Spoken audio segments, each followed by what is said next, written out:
परिच्छेद आरोपी विरुद्ध भारतीय दंड संहितेचे कलम 354 ड 504 व 506 अन्वये खटला चालविण्यात आला. परिच्छेद फिर्यादी क्ष हिचे पदवीपर्यंत शिक्षण झालेले आहे व ती कारंजा येथे तिच्या आईवडिलांसह राहते. सदर खटल्यात भारतीय दंड संहितेचे कलम 354 ड नमूद असल्याने फिर्यादीची ओळख उघड केली नाही व यापुढे तिच्या नावाचा उल्लेख क्ष, तिच्या आईच्या नावाचा उल्लेख अ व तिच्या वडिलांचा नावाचा उल्लेख ब असा करण्यात आलेला आहे. परिच्छेद दिनांक 9/9/2022 रोजी सायंकाळी 7 वाजण्याचे दरम्यान फिर्यादी व तिची आई त्यांच्या घराचे गच्चीवर बसलेल्या असताना आरोपी हा फिर्यादीच्या घरासमोरील रस्त्याने पायी जात होता. त्याने फिर्यादीला पाहून हाताने अश्लील इशारे केले व निघून गेला. फिर्यादी घाबरल्याने तिचे आईने तिला त्याने असे का हातवारे केले असे विचारले.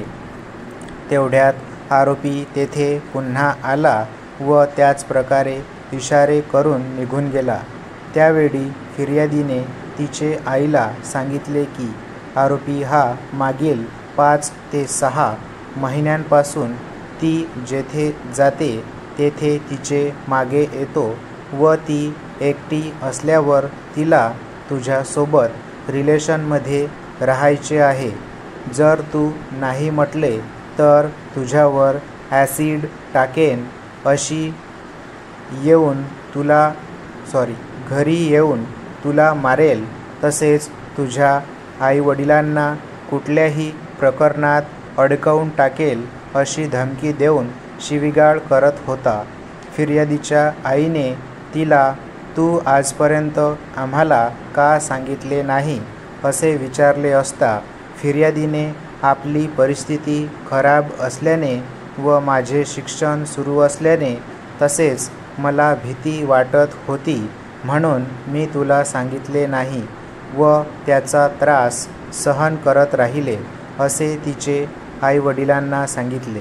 परिच्छेद तसेच मागे एकदा फिर्यादी वडिलांसोबत असतानासुद्धा त्याने तिला अश्लील हातवारे केले होते.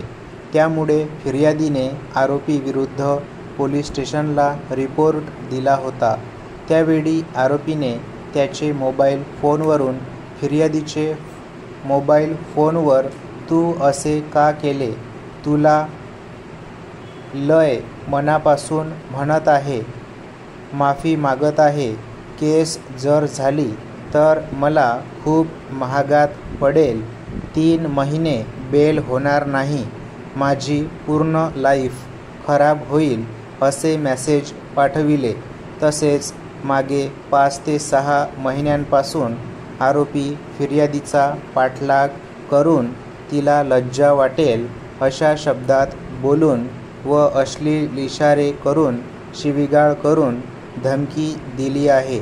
त्यामुळे फिर्यादीने कारंजा शहर स्टेशन येथे आरोपी विरुद्ध फिर्याद दिली. परिच्छेद सदर फिर्यादीवरून आरोपी विरुद्ध कारंजा शहर पोलीस स्टेशन येथे गुन्हा रजिस्टर क्रमांक 466/2022 भारतीय दंड संहितेचे कलम 354 ड 504 व 506 प्रमाणे गुन्हा नोंदविण्यात आला. गुन्ह्याचा तपास उमेश कुमार नाईक पोलीस कॉन्स्टेबल यांनी केला. तपासाअंती पुरावा मिळून आल्याने तपासी अधिकारी यांनी वरील कलमान्वये आरोपी विरुद्ध न्यायालयात दोषारोप दाखल केले. परिच्छेद माझे पूर्व पीठासीन अधिकारी यांनी आरोपी विरुद्ध निशाणी 3 वर भारतीय दंड संहितेचे कलम 354 ड 504 व 506 करिता दोषारोप निश्चित केला. आरोपीने त्याचे निवेदन निशाणी 4 नुसार त्याला गुन्हा कबूल नसल्याचे सांगितले व वाद प्रकरणाची गुणदोषावर संपरीक्षा व्हावी अशी मागणी केली. परिच्छेद. सदर खटल्यात मूळ फिर्यादीने निशाणी 22 वर अर्ज ठेवून त्यांचेत व आरोपीमध्ये तडजोड झाली असल्याचे सांगितले व तडजोड करण्याकामी परवानगी मागितली. परंतु सदर खटल्यातील भारतीय दंड संहितेचे कलम 354 व कलम 506 चे भाग 2 हे तडजोड पात्र नसल्याने परवानगी नाकारण्यात आली व खटला पुढे चालवण्यात आला. परिच्छेद. आरोपीवरील आरोप सिद्ध करण्यासाठी अभियोग पक्षाने न्यायनिर्णयाचे भाग क मधील साक्षीदारांची साक्ष नोंदविली. आरोपीतर्फे घटनास्थळ पंचनामा व मोबाईल जप्ती पंचनामा मान्य करण्यात आला. त्यामुळे निशाणी 1 वरील आदेशाने अभियोग पक्षाचा पुरावा बंद करण्यात आला. परिच्छेद. साक्षीदार क्रमांक 1 क्ष. फिर्यादी यांच्या पुराव्यामध्ये असे आले आहे की दिनांक 9/9/2022 रोजी सायंकाळी 7 वाजेच्या दरम्यान कारंजा येथे त्यांच्या घरी आरोपी व त्यांच्यामध्ये किरकोळ कारणावरून वाद झाले होते.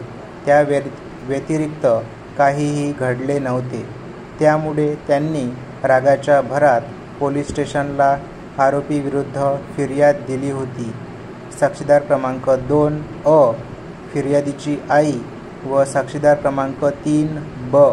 फिर्यादीचे वडील यांच्या पुराव्यात असे आले आहे की घटना कुठे कधी व काय घडली याबाबत त्यांना काही माहीत नाही. आरोपीने फिर्यादीला अश्लील इशारे करून तिच्या अंगावर ॲसिड टाकून तिला जीवाने मारण्याची धमकी दिल्याची कोणतीही घटना घडली नव्हती. स्टॉप.